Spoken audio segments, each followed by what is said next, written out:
جی بسم اللہ الرحمن الرحیم اللہم صلی علی سیدنا و مولانا محمد وعلی آل سیدنا و مولانا محمد وبارک وسلم۔ جی آج کا لیکچر ہم شروع کرتے ہیں۔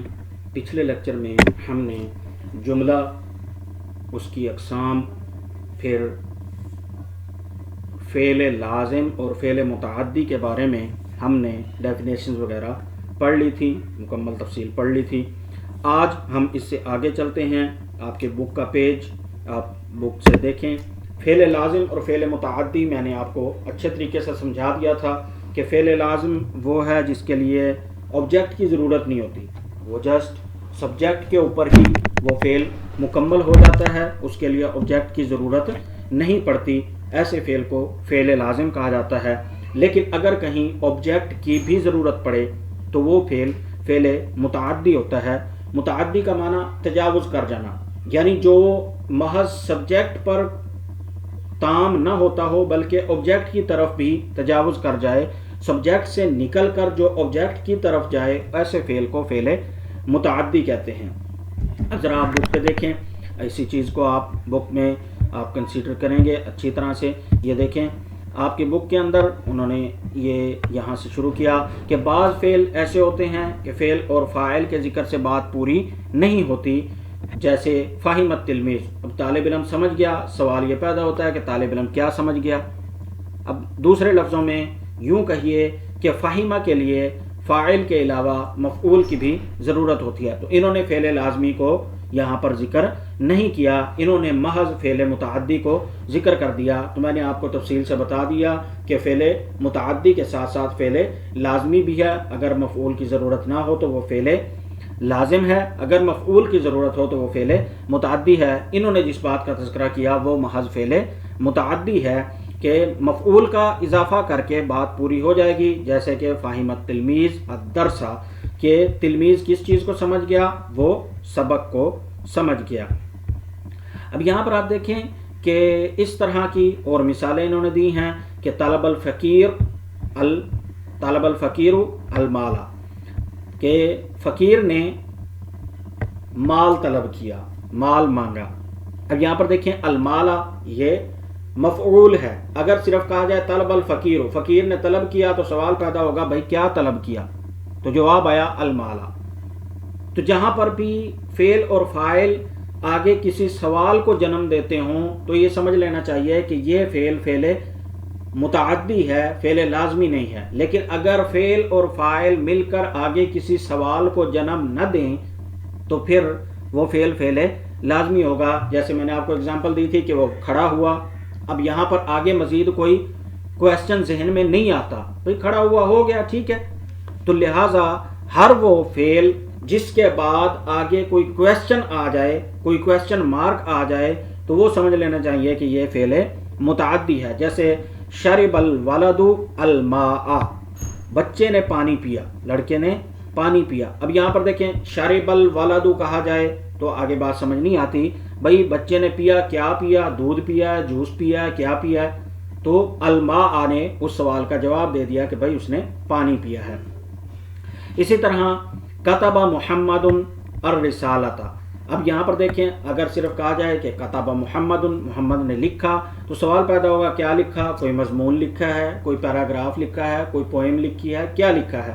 تو جواب دیا الرسالۃ، یعنی خط لکھا ہے۔ اسی طرح اخذ زید کتابا، زید نے کتاب لی۔ اب یہاں پر دیکھیں اگر کہا جائے اخذ زید، زید نے لی، اب کیا لی؟ زید نے لیا، کیا لیا؟ کوئی پیسے لیے ہیں، کوئی روپیہ لیا ہے، کپڑا لیا، تو یہ ایک سوال پیدا ہو جاتا ہے۔ تو اس سوال کا جواب مفعول کی صورت میں آتا ہے کتابن، یعنی کہ کتاب۔ اب یہاں پر آپ دیکھیں اس بات کی آپ کو وضاحت ہو جانی چاہیے کہ یہاں آپ غور کریں تو آپ کو نظر آئے گا کہ جہاں بھی مفعول آیا ہے وہ مفعول کے اوپر زبر ہے۔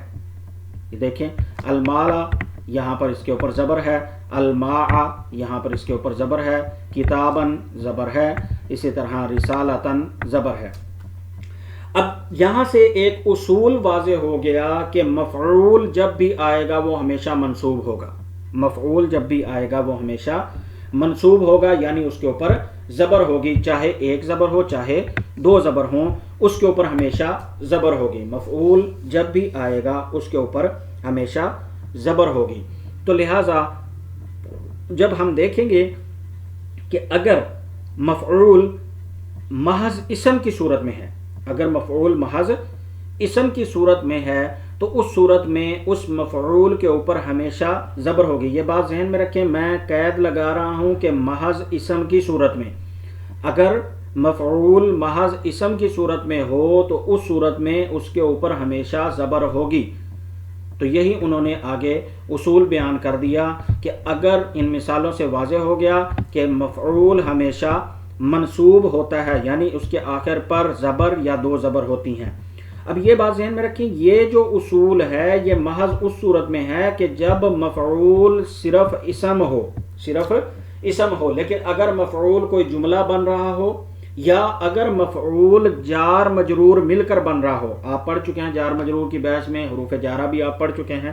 اگر جار اور مجرور مل کر اگر مفعول بن رہا ہو تو اس صورت میں اس کا منصوب لفظاً ہونا ضروری نہیں ہے، اس کے اوپر لفظاً زبر یا دو زبر ہونا ضروری نہیں ہے. نیچے اسی چیز کی ایگزامپلز انہوں نے دی ہیں. آپ دیکھیں کہ نظر الرجل الی منزلنا، بندے نے ہمارے گھر کی طرف دیکھا، بندے نے ہمارے گھر کی طرف دیکھا. اب یہاں پر دیکھیں الی منزلنا، یہ مفعول تو ہے لیکن یہاں پر زبر موجود نہیں ہے. کیوں؟ یہ الی یہ حروف جارہ میں سے ہے اور منزلنا یہ مجرور ہے، تو یہ جار اور مجرور مل کر مکمل ایک جملہ بن کر یہ اس کا مفعول بن رہے ہیں. تو جب جملہ مفعول بنتا ہے تو اس صورت میں وہاں پر کسی قسم کے زبر کی ظاہراً ضرورت نہیں ہوتی. ایز اٹ از دیکھیں دخل الرجل فی منزلنا، بندہ ہمارے گھر کے اندر داخل ہوا. یہاں پر بھی فی منزلنا مفعول ہے لیکن جار مجرور مل کر پھر مفعول بن رہا ہے، اس وجہ سے یہاں پر بھی کسی قسم کے کوئی زبر کی ظاہراً ضرورت نہیں ہے. ایز اٹ از نیچے والی تینوں ایگزامپلز، قعد الولد علی الکرسی، لڑکا کرسی کے اوپر بیٹھا. جلس الولد عند النافذہ، لڑکا کھڑکی کے قریب بیٹھا. قعد الولد امام السیارہ، لڑکا گاڑی کے سامنے بیٹھا یعنی فرنٹ سیٹ پر بیٹھا. امام السیارہ یعنی گاڑی کے آگے بیٹھا، گاڑی کی فرنٹ سیٹ پر بیٹھا. اب یہاں پر دیکھیں یہ سارے کے سارے امام السیارہ. اب یہاں پر امام السیارہ یہ مرکب ہے، یہ آپ دیکھیں مرکب ہے، مضاف اور مضاف الیہ ہے، لیکن چونکہ اسم ہے تو جب اسم آ گیا تو یہاں پر پہلا حرف زبر آ گیا. امامہ کا آپ دیکھیں میم کے اوپر زبر ہے، میم کے اوپر زبر ہے، لیکن یہ حروف جو ہیں وہ ان کے اوپر ظاہراً زبر نہیں ہوگی. جب بھی حروف جارہ اور مجرور مل کر مفعول بنیں گے تو اس کے لیے کسی قسم کی زبر ہونا ضروری نہیں ہے. تو یہاں بات آپ کو سمجھ آ گئی کہ اگر اسم چاہے سمپل اسم ہو یا وہ مرکب کی صورت میں یعنی مضاف اور مضاف الیہ کی صورت میں ہو تو وہ مفعول بن رہا ہو تو اس کے اوپر زبر یا دو زبر ظاہراً ہوں گی. لیکن اگر اسم کے علاوہ کچھ بھی مفعول بنے یعنی جار مجرور یا کوئی جملہ مفعول بنے تو اس کے اوپر ظاہراً زبر ہونے کی ضرورت نہیں ہے. اب آگے ایک قاعدہ آ رہا ہے، وہ قاعدہ ہے کہ فعل اور فاعل کا قاعدہ، فعل اور فاعل کا قاعدہ. ایک بات تو یہ آپ ذہن میں رکھیں کہ فعل ہمیشہ مفرد ہی ہوتا ہے، فعل کبھی بھی جمع اور تثنیہ نہیں ہوتا. یہ بات آپ اچھی طرح ذہن نشین کر لیں کہ فعل ہمیشہ مفرد ہی ہوگا، فعل کبھی بھی جمع یا تثنیہ نہیں ہو سکتا، کیونکہ فعل کام ایک ہی ہوتا ہے، وہ کام 1 2 3 اس میں ڈیوائیڈ نہیں ہوتا. ہاں فاعل جو ہے وہ 1 بھی ہو سکتا ہے، فاعل 2 بھی ہو سکتے ہیں، فاعل 3 بھی ہو سکتے ہیں. کام ایک ہی ہوگا، کرنے والے 2 بھی ہو سکتے ہیں، 3 بھی ہو سکتے ہیں، 1 بھی ہو سکتا ہے. یعنی کرنے والوں کی تعداد کے اندر کمی زیادتی ہو سکتی ہے لیکن کام جو ہے وہ فی ذاتی ہی ایک ہی ہوگا. یہ بات آپ اچھی طرح ذہن نشین کر لیں، ذہن میں بٹھا لیں اس بات کو کہ فعل ہمیشہ مفرد ہی ہوتا ہے، فعل تثنیہ یا جمع نہیں ہوتا. اب جب فاعل کے بارے میں ہم بات کرتے ہیں تو پھر یہاں پر آپ کو یہ بات سمجھ میں آنی چاہیے کہ فعل اور فاعل کے اندر مطابقت ہونی چاہیے.